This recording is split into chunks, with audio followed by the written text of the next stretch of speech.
Imagine a city built for the future, suddenly frozen in time. No warning, no clear explanation, just silence.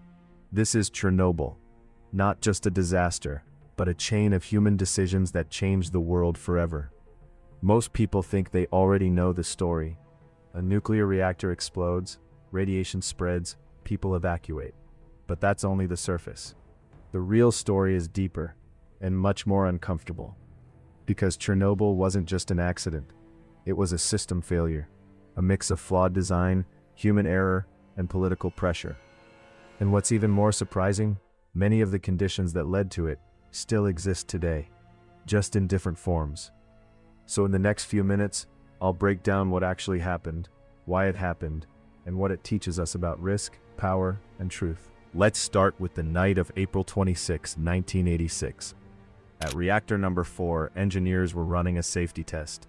The goal sounded simple: find out if the turbine could generate enough power during a shutdown. But here's the problem. The reactor wasn't designed to be stable at low power, and the operators knew that. Still, they pushed forward. Why? Because in the Soviet system, delaying a test wasn't just a technical decision. It could affect careers, reputations, even political standing. So instead of stopping when things became unstable, they kept going. Power dropped too low. Then it was pushed back up. Safety systems were disabled. Control rods were pulled out beyond safe limits. At that point, the reactor was no longer under control. Then came the moment everything broke. A sudden surge in power. Within seconds, the reactor output spiked uncontrollably. Steam built up, pressure increased, and then 2 explosions. The first destroyed the reactor core. The second blew the roof off the building, exposing radioactive material directly to the atmosphere. This wasn't a small leak. It was a full release. Graphite blocks caught fire, sending radioactive particles high into the sky. Winds carried them across Ukraine, Belarus, and deep into Europe.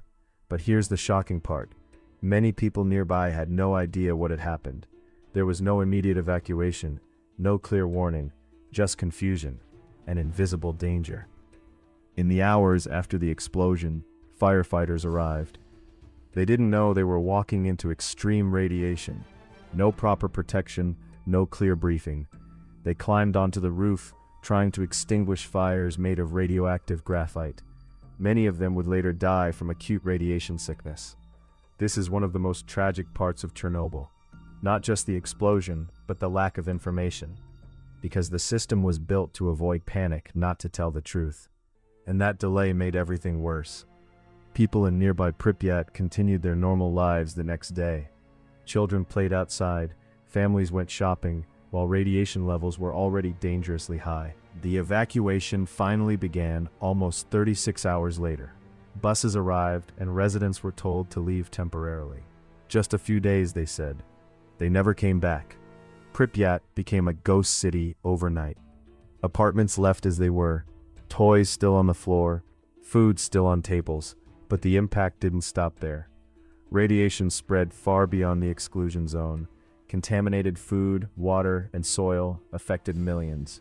And across Europe, radiation sensors began detecting unusual levels, forcing the Soviet Union to finally admit something had happened. Not out of transparency, but because it could no longer be hidden. So why did Chernobyl happen?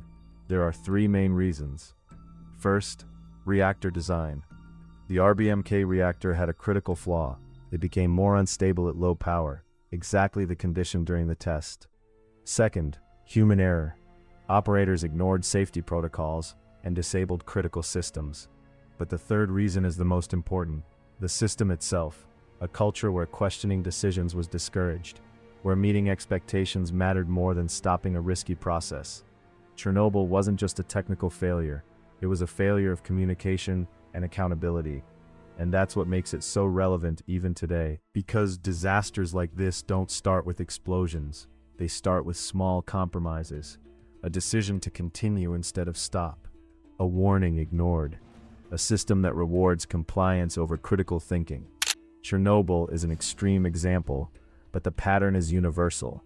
You can see similar dynamics in modern industries, tech companies, even AI development. When speed, pressure, or reputation override safety, The risk builds quietly, until one day it doesn't stay quiet anymore. Today, Chernobyl is both a warning and a paradox. The exclusion zone is still radioactive, yet wildlife has returned. Nature adapted in ways humans couldn't. The reactor is now covered by a massive steel structure designed to contain what remains. But the real legacy of Chernobyl isn't the ruins, it's the lesson. Technology is powerful, but it's never just about machines. It's about the people who design, control, and manage them. And when systems discourage honesty, even the best technology can fail. So when people ask, could Chernobyl happen again?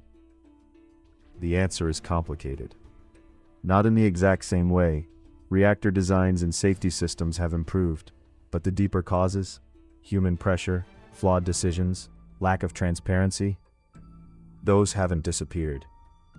And that's why Chernobyl still matters. Not as history, but as a reminder that the biggest risks aren't always the ones we see. If there's one thing to take from this story, it's this: disasters are rarely sudden. They are built step by step, decision by decision, long before the moment everything collapses. Chernobyl wasn't just a night in 1986. It was the result of years of design choices, cultural habits, and human behavior. And understanding that is the only way to prevent the next one. Because the real question isn't what happened then, it's what we're allowing to happen now.